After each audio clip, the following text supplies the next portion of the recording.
What's up mga kumbrad? So yun guys, nagbabalik si Toto. Buryong-buryo na ako sa bahay. Aray ko,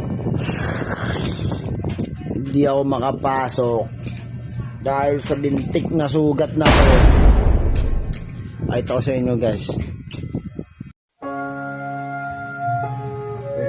Siya guys, so you know. Pero guys, patayo naman na siya.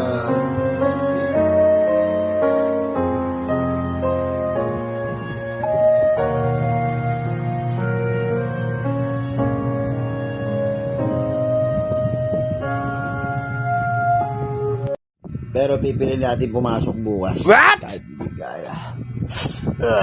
Buryong-buryo na ako. Peace out.